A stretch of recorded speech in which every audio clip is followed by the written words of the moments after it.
Welcome to our podcast, Selling What's Possible. I'm Dave Irwin, our host of Selling What's Possible podcast, which is all about modernizing enterprise account growth. This podcast is for revenue leaders, key account leaders, and their teams.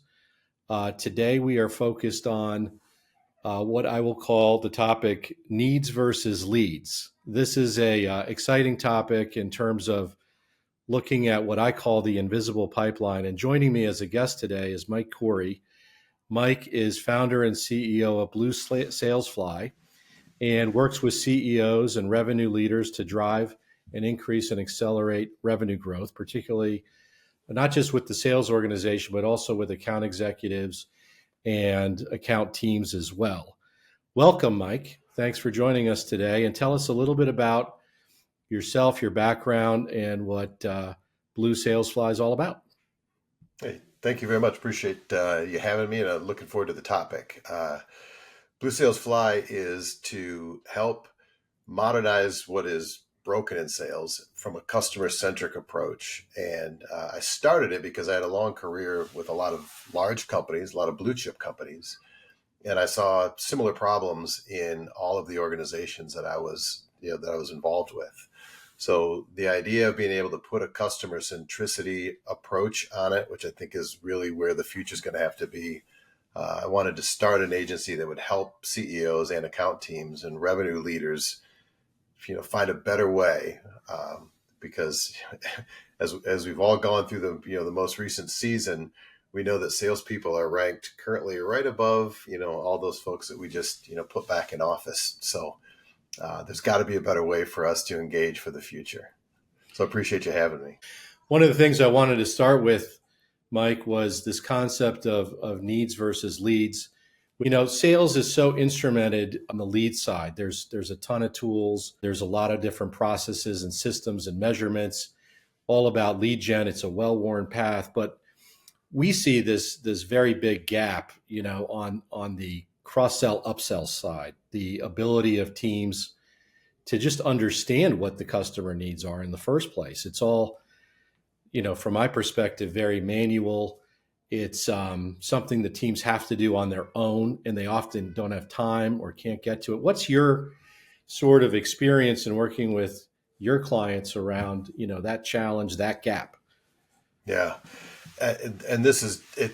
To me, this is a huge area, and I'll probably say huge area in every one of the topics that we talk about.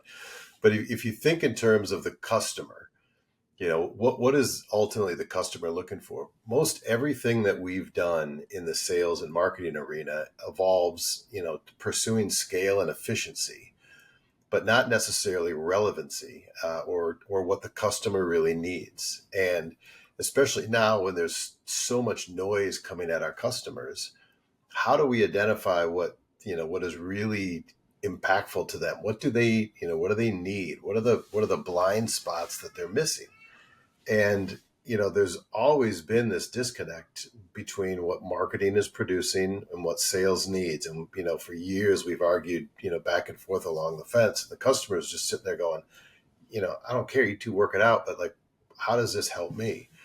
So I love your idea of the focusing on the need or focusing on the problem as it relates to how the client's thinking about it, or how, even better, how the client should be thinking about it if there's that gap. And so, until we started talking, I didn't see anything out there that was aligning teams in a seamless way to help them show up and have conversations that are designed to help the customer, almost separating from the product and separating from the solution, but to what the customer is facing.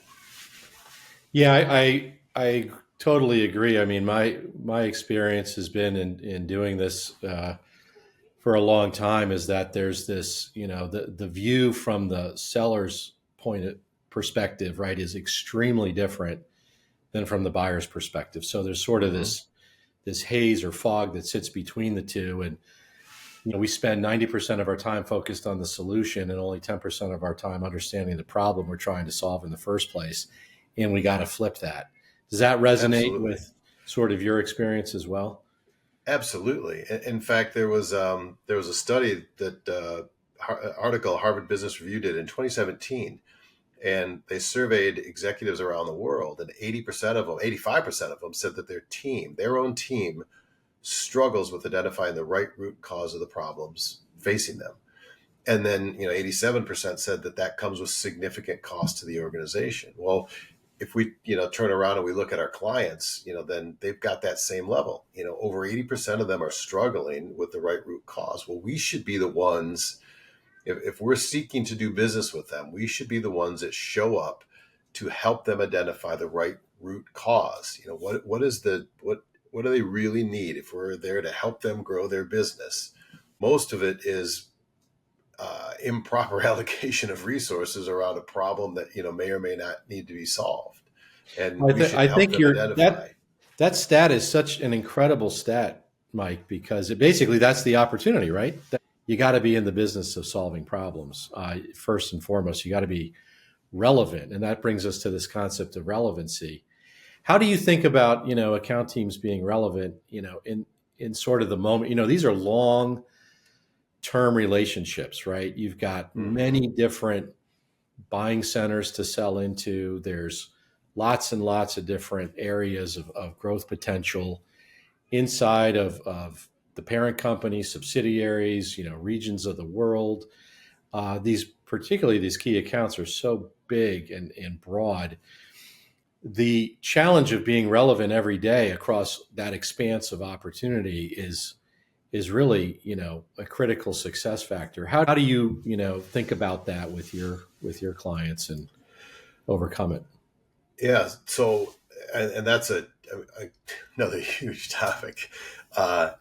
If you think in terms of a large scale organization, they struggle with their own level of communication.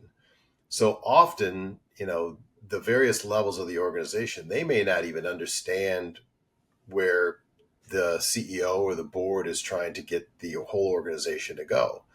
So now if you're an account team and you're trying to work with that group, you have to think in terms of a journey. You have to think in terms of, helping them navigate, where do they want to go? And part of that is, what is the right destination for them? I think one of the issues that sales got wrong is when we're always trying to focus on, just pain. We don't help them understand destination. Certainly removing obstacles, removing problems, getting the threats out of the way is key. But we also have to help them with that whole navigation of ultimately where they want to go. And then who goes on the journey? Where do they need to go? Who's on the team? What's their level of, fitness, if you will, for getting there? And what's the best way to start, traveling in that direction? And pulling it back to something that is relevant to them, something that is an insight or a relevant bit of information that is about advancing them. To me, that trumps any, feature, function, benefit, traditional way that we did it, because they're struggling to lock onto what the right thing is. And if the key account teams show up with, the information that is key to helping the customer improve, then we're going to be more relevant. Yeah, I love how you frame that. I think, when you're in sort of the sales mode, which is, a muscle memory, right, of pitching a product. And I think companies sort of structure and train people to think about, I want you to take this capability, this solution, this product to these prospects and sell it to them. It's so different than working backwards from the customer's point of view, because they're trying to solve this problem and really have to participate and embrace that there is a journey and that they're going through this process and sort of this experience internally. And there's a lot of people, right, involved in solving that problem. I mean, it used to be you could sell a product to one key contact, like the CRM systems have a place for primary contact and name and title, but there's usually 12 to 20 stakeholders involved that have to, all come to the same conclusion. How do you think about, just that need journey, navigating all those stakeholders over time? Well, yeah, you bring up a great point. If we're talking about revenue leaders, account teams, key account leaders, they have their own team, probably, that they're going to be interacting with, or they're the leader, and then they're going to be working with, a team. I've heard anything from the decision teams are now, on average, I think it's like 7 decision makers. I was talking to a company the other day. They had 20 people involved, 20 people involved in the decision of the product. So what we often don't do is create a map of like, all right, who's involved, who's the decision maker, who's the influencer. It's like the hero's journey. So if you think of like, Lord of the Rings or Star Wars, there's a part where the hero, our customer, the decision maker, refuses the call. Like they don't want to go. That's where a lot of these customers are, because there's so much coming at them. How do they solve the problem? Once they, cross the threshold and go into the journey, they got allies and enemies, they've got obstacles, they've got, what do they need to learn? Who wants this project to work? Who might not want this project to work? What are the politics of the organization? What are the budget constraints? What are the constraints of the people on the team? There's so much that we have to map out, when we're looking at it. But then if you anchor it to something that is truly relevant to them, if you anchor it to something that is truly important to where they want to go organizationally, now it becomes a lot easier, because you create a stronger level of trust, instead of just being the person that shows up, I'll bet this hurts. Here's how you make it go away. If you're the account executive and you have a team and you got to navigate a large group of buyers in a network that all have to agree, and they all have a different personal desired outcome. They have different perspectives on the problem. All it takes is 1 or 2 folks in that agreement network to say, I don't get it, and you're into no decision. You have to also educate and help your team navigate that buyer network. And you got different players, right? I like to think of it as like playing chess with your customer in a long selling process, particularly when you're talking about complex deals that are larger. But when you do it well, I've seen just outstanding results. I mean, you see teams get to very quick sort of level of trust. I think customers can tell that you're on your game, you're paying attention to the problem, you're paying attention to all the people involved, and they appreciate that. Do you see that as well, Oh from yeah. the customer side? And if you can truly align a customer around an insight that is relevant to them, something that they, hadn't seen or overlooked, or you find a way to make them realize the issue, you kind of diagnose it for them, and they help to see it. You can get alignment really fast, and complex deals can go quickly. And the key is, that it is truly truly an insight. One of my CEO friends says that the problem with selling is most salespeople show up with insights that are about as fresh as a month-old all-you-can-eat buffet. Right. It's when we try to manufacture something, for the customer, like that it's not real, but we try to manufacture. That's when we broaden the gap. But if you can, show up with something that is unifying for the client's team, and helps them identify where they ultimately should go, then things can fall into place really fast. These are transformational engagements, and we have to think differently on how, what conversations are needed, and what sort of tools might be needed to help them think through the process. Yeah, I think, as we're describing this, and I have seen teams, so selling one solution, going through this journey and gaining trust and winning that deal often leads to many more deals. I've seen it. It's almost like growing. You're almost farming a lot of growth inside of a key account, because once the customer trusts you, they often, and I've seen this research before, they don't go RFP future, problem solving Right. needs. They just go to a key group of resources they know can help them in the moment, because they don't have time to do that for every single thing.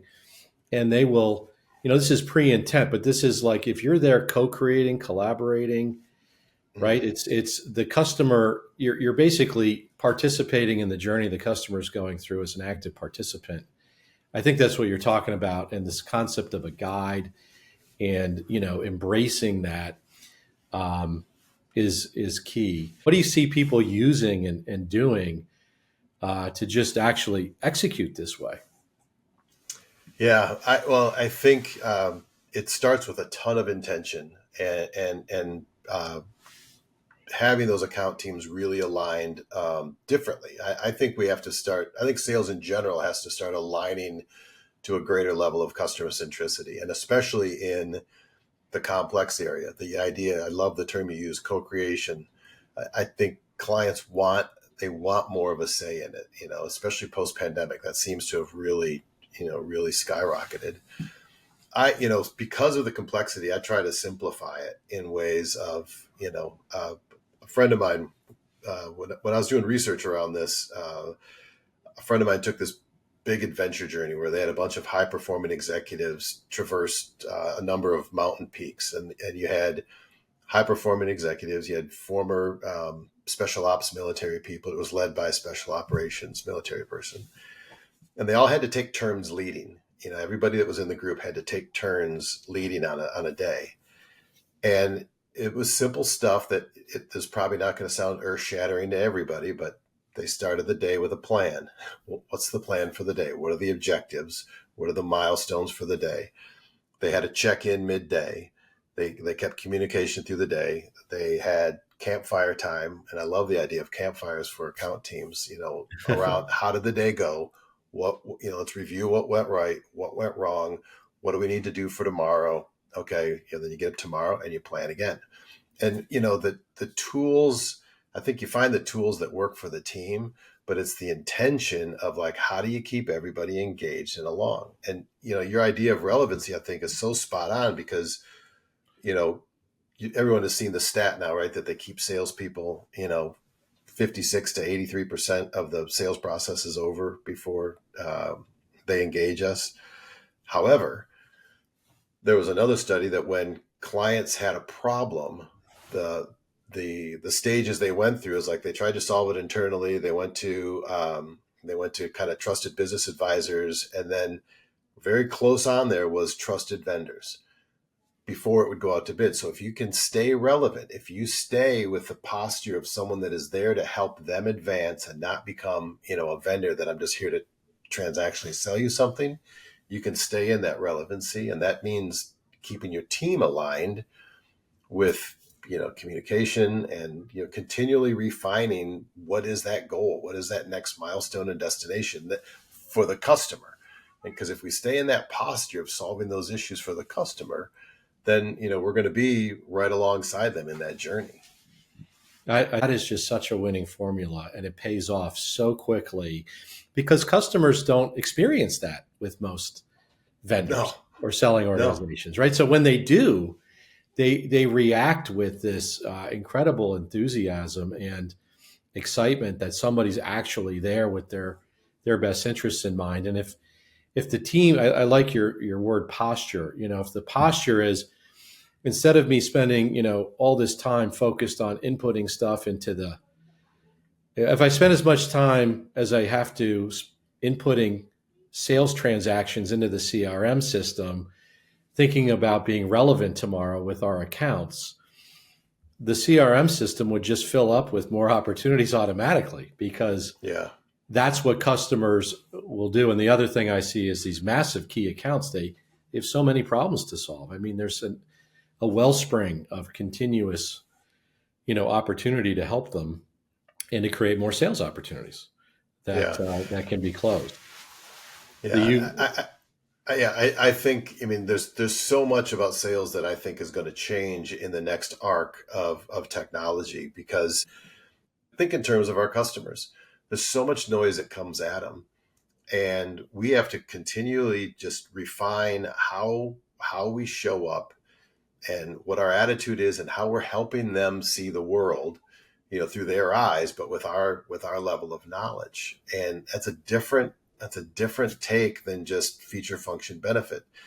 I think our responsibility is we have to show up a lot more educated, and the cadence that the leading indicators that we have to measure to determine how we're having success. I mean, all that's probably going to have to change as well, because everything that sales has been around, how do I scale? How do I get more efficient? What do I have to do to the customer, instead of now I think it's going to be, what do I do with the customer? What do I do for the customer? So that it's more of a, side by side approach instead of a, the Right. adversarial approach. Yeah, I couldn't agree more. I think that it's such an untapped reservoir of future revenue growth for companies, that, and this cross sell upsell thing. I've heard a lot of people say nobody's really good at it. And, Mhm. there's really not an instrumentation or focus on it. So the teams are left to their own, to just figure it out. Know your customer, that's your job. But when you don't have the tools and the I guess really even learning how to be a team, how to Yeah, be a team. You're assigned to a team, but you're not necessarily, how to have a campfire meeting to assemble and create collaborative approaches to solving customer needs and do that on a repeatable basis every night and every day is not a behavior that account teams typically are engaged in today. So I think you're right. As the technology capabilities improve to bring insights and enable them to do these things, I would also think, structured, what you said about the accounts needing, they have so much information coming at them, the stakeholders, the customers, structured, guided, prescriptive, deliverables, a roadmap, hmm a recommended approach infused with insights. That type of structured guidance, I think clients love that. And when you bring that as a selling, firm, as an account executive and a team, that brings authenticity, sincerity, true interest in solving that for the customer. I think the customers love it, is my experience. Do you experience that sort of, absolutely. reaction? Yeah, absolutely. I the vast majority of companies I've seen and companies I worked with, uh, rarely cross sell, upsell really well. Rare, like it, very rare, like unicorn rare. Even when there's unique solutions, because sometimes the company doesn't even build the account teams right. They Yeah. inadvertently pit account teams against each other. There's even an organizational structure problem with the way we build account teams to go, pursue new business. So you can have something that works super well for the customer in one area, but if you don't set up the internal structure properly, you'll end up sabotaging your own business. And again, I think it's like for companies that want to truly lead through this next, dozen years, 2 dozen years, I think that change in orientation is where it's at. Uh, Yeah. The account teams need help to do this. They oh can't yeah, just do it on their own. And so I think it's incumbent upon management and leadership and revenue leaders to, yeah, as you said, think about the organization, think about the structure of the teams themselves, how they're supported and fed or provided with capabilities that enable them to do this work well. There's always a top 10%, it seems like, Mike, that can do this sort of like special operations forces, right? There's a few account teams that just blow the lid off of a big account opportunity and are totally in sync with their customer and just do it so naturally.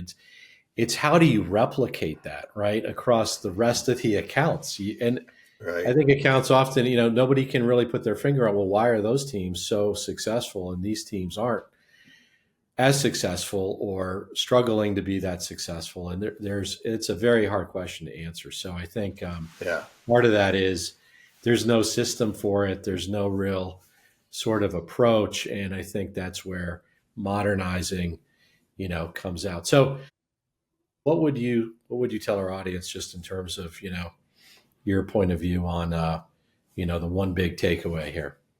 well, thank you for having me, by the way. If we don't put a time limit on this, you and I could probably just keep talking about this Right. for a long time, because it's an exciting topic, right? I would take two approaches. You mentioned management's responsibility, so I would think of like so the leaders of the teams and even the leaders above the teams uh, take the time to build the right structure for the team to succeed. So, have the right culture, strategy, methods, processes, have those built and put them in a tool, and have them vetted, maybe even built from what the best successes have been. That's the responsibility. You have to build a system and bring in the tools that will help your team succeed, because you can't ask them to navigate it on their own. Like, hey, here's your territory, here's your phone, here's your chair, Yeah. go Good be luck. great. Like, good luck with that, because it's not going to work. But if you're intentional and you build it the right way, then you can, do the coaching and accountability. So to the teams, like, build the right structure, and then, look for those tools to really be customer centric. What are the problems? What are the threats and the obstacles and the problems and the opportunities that your customers are facing? And then that's where you build your insights and your tools to help them understand that. So if you build the right structure internally, organizationally, and you have a customer centric lens, you're already, top Yeah, 5%, because exactly. a lot of, and if you want to be different from your competitors and not, show up same old, right there, you'll stand out, immensely. I think that's excellent words of wisdom. I mean, I think what's encouraging is if you just show up differently with that posture, as you said, clients take notice quickly, good things happen, and they happen fast, and it's refreshing on the buyer side because they need help, as you indicated with that 80% stat that you said before about, you know, even Yeah. accounts can't solve their own problems without the help of vendors and suppliers and a whole host of resources that come in to help them. Um, well, this has been terrific. I why don't you just how can our audience get a hold of you, Mike? What would be the best way to contact you if they're interested in talking to you further? Yeah. I appreciate that. I'm active on LinkedIn, Michael Koory. You can find me on LinkedIn. My website, BlueSalesFly, there's contact forms on there, and they can reach out in either way, and love to have a conversation. I get all excited talking about this kind of stuff because I think there's a huge opportunity to differentiate, and I think clients are looking for it, because those that I've seen that show up different like that, you can turn the knob pretty quick to help the customer, which will ultimately in the end help you. Well, that's great, and uh, we'll definitely be spending more time on a future podcast, further going into different aspects and elements of how to build a really successful key account program, how to execute it, how to bring the right structure and organization and process and supporting capabilities to execute. So thanks, Mike, for joining us, and for everyone to You. the Selling What's Possible podcast.